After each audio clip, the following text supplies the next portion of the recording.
All right, welcome back to the MICK Show. This is the last episode of season 2. I can't believe we've made it through, and I love it because for those of you that don't know, for those of you who have just discovered this show via either the MAXIM channels or through the wonders of the podcast ecosystem, I am a DJ first and foremost, but I do like to pepper the guests with people who speak my language, which is that of DJing and music. And so our first episode 2 seasons ago, we had D Nice. We've had so many other people on the show, and we are ending season 2 with Siobhan Bell. How are you?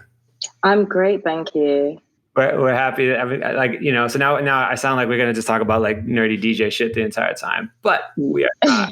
What I try to focus on with the show in general is people who have a lot of cool shit going on, right? So I think it's very important for people who are creatives of any ilk, of any genre, to just be multi-hyphenated in every way, because you learn nothing in this pandemic. It's not very smart to put all your eggs in one basket, A. And B, like anybody who is creative in one aspect can absolutely apply those same metrics and those same, skills to other things. And it's awesome to see how you're able to do that as well. So let's get into all of those sort of things. How would you even identify what you do? If I sat next to you on a plane right now, you don't know me from anybody, and I'm like, what do you do? What do you say?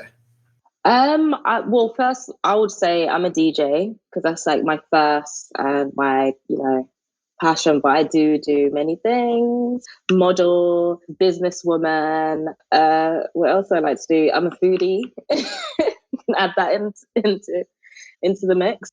Yeah, I would just call myself an entrepreneur, like a businesswoman, really. But yeah, DJ. Nice.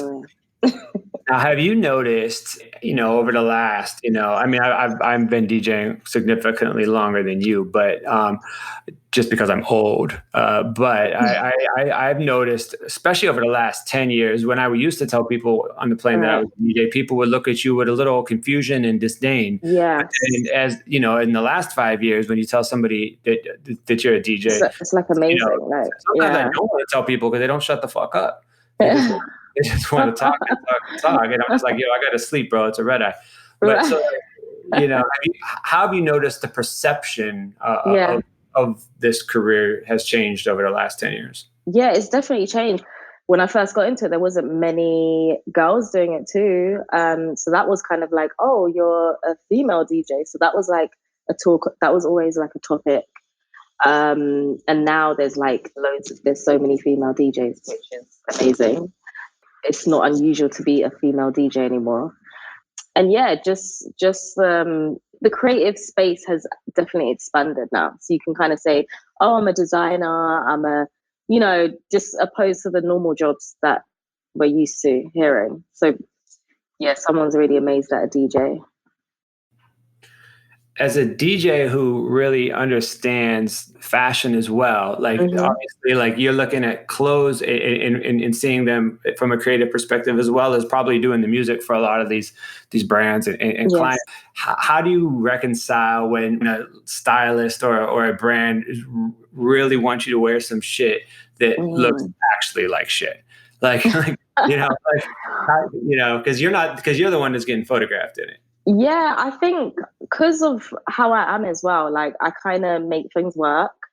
But also I DJ for a lot of stuff that I enjoy and I like. So I'm quite selective on, who I work with. So I've been fortunate that all the brands that I've worked with are all my style and who I've wanted to work with, down to Louis Vuitton, Fendi, Miu Miu, DJing at a fashion party. So it's all been kind of hand in hand. It's been like a plus actually, because I get to dress in my favorite brands while I DJ. If you could go back and work with any fashion brand in the history of fashion or of any era, which one would it be? I would say if I was to go back, I would say Chanel. I haven't done Chanel yet, so that's a dream to DJ for Chanel. Nice. When you were growing up, right? So we had I had Estelle on the show a couple episodes ago, who's just been an awesome friend for a long time, and she was telling me, when she grew up in London, all the random things she did in her youth kind of turned her into exactly who she is now, which was like, she was Yeah. always doing music, but then she had like a job in a record store, but then she also was like a journalist who was covering music artists. So like she had all these things going on literally at the exact same time. Then you wake up 10 years later, everything you did, and you're kind of baked into like one Yeah. thing that exactly shaped who you were as an adult. Mm-hmm. What was that for you? It was when I actually studied, I was studying law. So I was on the other side. I actually wanted to be a criminologist. Wow. Um, then I got to uni, and because I was quite quiet in school and shy, so I wasn't really like going to parties. And I got to university and started going to parties and like watching the DJs, and then yeah, then I was like, I kind of want to work in the entertainment industry. So I wasn't really sure what I wanted to do, and then I started interning at Atlantic Records in the UK, and that kind of just gave me an insight of like the music scene. And then from going out, you mentioned like kind of the parties in London, and I grew up in East London, which is like the kind of hipster cool parties where everything was happening. And me and my friends just used to start our own nights, but we didn't do it because for an audience. We just did it for ourselves, like because we just wanted to party together. And we just all used to DJ. We couldn't DJ, and back then it was so much easier. We literally just like got our laptops, we would make playlists, and it was just kind of fun. It was really just all fun, and then it turned into like what I am today. So yeah, and also we used to, down to like fashion as well, we used to like sell clothes on Brick Lane every Saturday when we was younger. We was really like the fashion kids.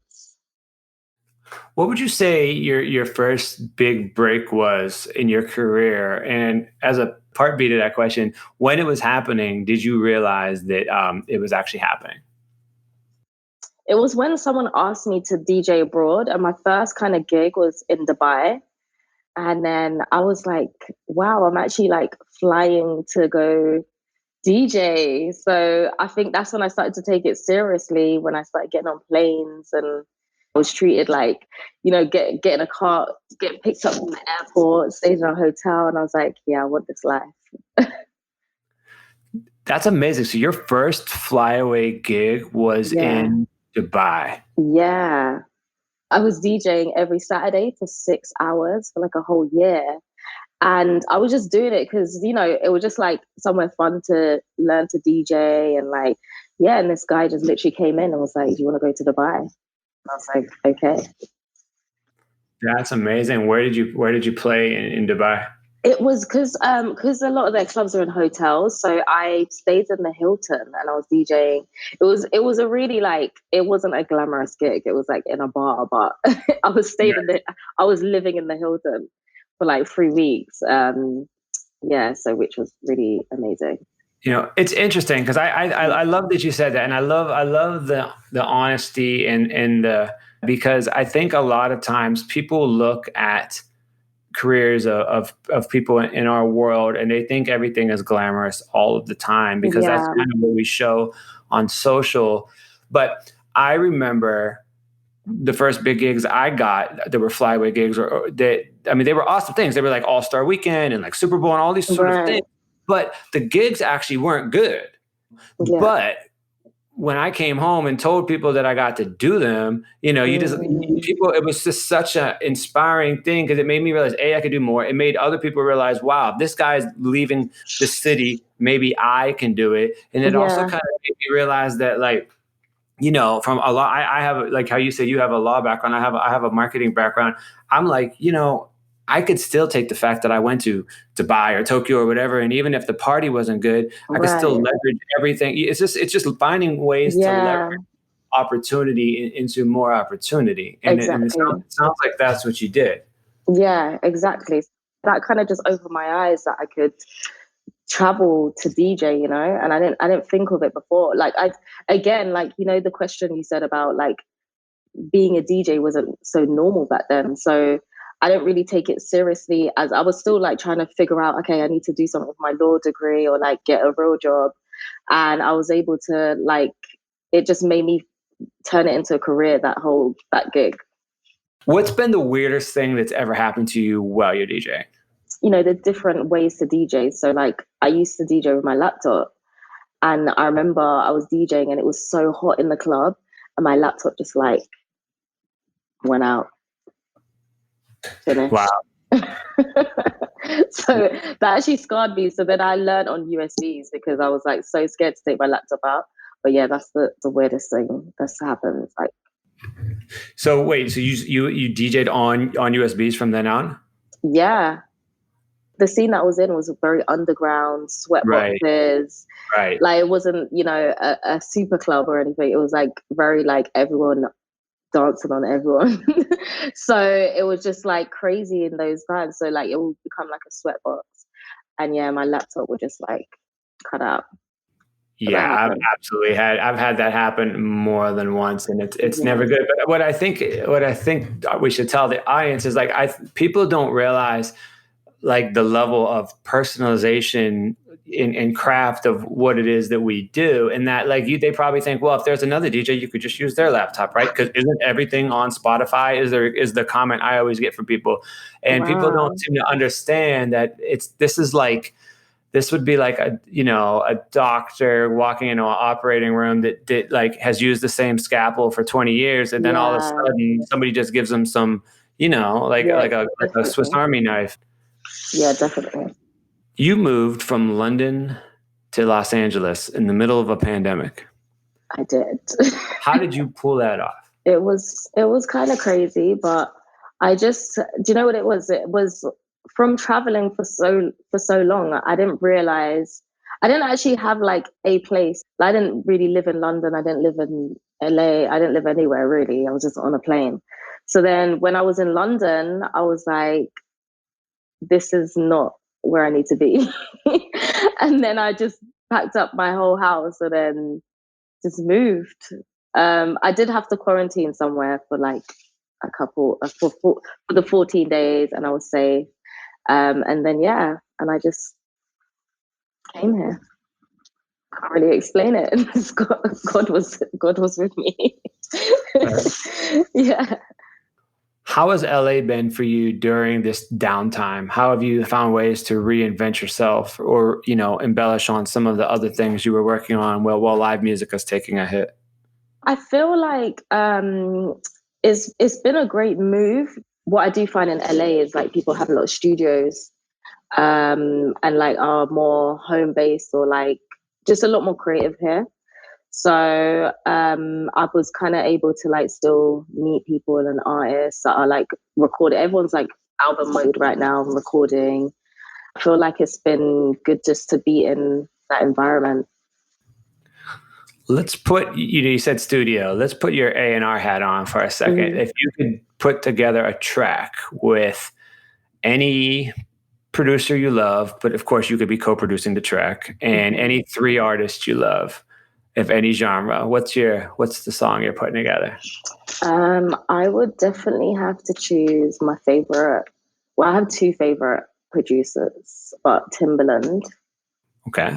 We need a Timbaland. I'm a bit old school, so I love like R&B, 90s music, 2000s R&B. So definitely Timbaland with, I would say, I would have to have Missy Elliott on there. Definitely a Missy Elliott. We need Missy Elliott. Maybe very random Migos. I could see that. Yeah, and we'll count them as one person. Yeah, for the sake of math. Yes, and one more artist. Throw me a monkey wrench. Throw me the why the fuck is this person on this song person? Okay, I just Calvin Harris just popped in my head because I just really love Calvin Harris's sound, the way he DJs and his branding, everything. I mean, he could sing the hook. Yeah, exactly. Yes, let's get him to sing the hook. Okay, so like if nothing else, you need to like create that mashup or something so we could all play it. Yeah. Do you have any DJs that inspired you, or are there any people that are creatives of anything that you really look to for inspiration in what you do? DJ wise, you did mention a DJ, D Nice. He's just amazing. He's been around for a while as well, and he's like very old school. I've been watching his lives. He did a great job. keeping everyone Killed it. high spirits. Yeah. So literally, like, I just love the way he's stayed current for all this time and like rebranded himself. I mean, I look up to a lot of like producers because I feel like producers is, you know, what we listen to. Like, I listen to a lot of the production on music. So yeah, like I grew up on a lot of Pharrell, Timbaland. What was the first piece of music you remember buying with your own money? I still do. I collect CDs. So I never bought like vinyl. I was a bit young for that, but I had Spice Girls CD, Cisco, really random, Britney Spears. I was really like into pop, British pop. Were you the person that would read all the liner notes on the art? Yeah, I collect. That's why I buy CDs, because I love the sleeves. And when you open them, there's either like a poster or there's the lyrics. I used to collect like lyrics. We had this magazine in Britain called Smash Hits, and it used to have like lyric cards. So yeah, Wow. that's why I love getting CDs. Even now, I still buy CDs because it has like the lyrics and the cool. There's also the stories inside. Sometimes there's hidden stories inside. So before we get out of here, what I'd love to know, because I think so many people, you know, from your social following, and then obviously all the music stuff, I think a lot of people really look up to you and look up to, you know, your creativity and all the different things that you're doing. What are three pieces of advice you would give to the young creative that looks to you, like how you look to your idols when you were growing up? I would say, don't drink too much at the parties. We're gonna make that. That's gonna be the takeaway quote for the. Don't drink too much. No, just literally, just when I first started DJing, you know, people didn't actually take me seriously, and yeah, and I just kept going, and then I couldn't get onto lineups, so I did my own night. Like, I just didn't let anything stop me from doing what I was doing. And there's always like ways you can boost your like brand. Don't take no for an answer is a great one. What are two more? I would say to try and expand as well. Like, also, I didn't wait to like be booked in other places. Like, I took myself to like New York. I spent a month there. I met the promoters, went to France, met the promoters there. Like, I invested in myself by taking myself to these places. And that's quite like important if you want to like expand your brand, is just like traveling, like getting outside of your comfort zone. That was a really big one and helped me to become international and to be like, I can go to like any city, like especially coming from London and being known in the US is like such a plus, just because I was bringing myself here. And the last one, amazing, life-changing piece of advice for the young version of you that's listening right now. I would say, yeah, the big one is just like not taking no for an answer, really, just doing it. And I'm so happy that I did it. Cool. Well, that is gonna pretty much wrap up all my random silly questions for you here on the MICK Show. Is there anything else you'd like to say before we get out of here? No, just thank you for having me. Yeah, it's always good to talk shop about some fun stuff while we can. It's good because I think when you talk about this stuff, especially when you can't do it as much, it make you realize how much you actually love what you do when it's taken away. Exactly. So talking about it for me right now has been a little therapeutic until I can get back out there and do it again. Yes, I can't wait. Awesome. Well, thank you so much for finding the time. We will, of course, link to all your information in the show notes. And I actually really have enjoyed that 2000s mix you did for High Snobiety. So like people should definitely go check that out too. That's such a fun party time in the club. Check it out. Yeah. We need to get, I love that music is back to like that 100 BPM. Like I wish every new song sounded like a City Girl song. It'd be like so fun to play. Yeah. Yeah, exactly. That was it for another episode of The MICK Show. Thank you so much for tuning in. Please rate and subscribe to The MICK Show wherever you like to listen. And make sure to follow on IG at MICK and Twitter at IamMICK. The MICK Show is presented in partnership with MAXIM. The show is produced by Lantigua Williams & Co. Jen Chien is our editor. Cedric Wilson is our producer and mixed this episode. Manuela Bedoya is our social media editor.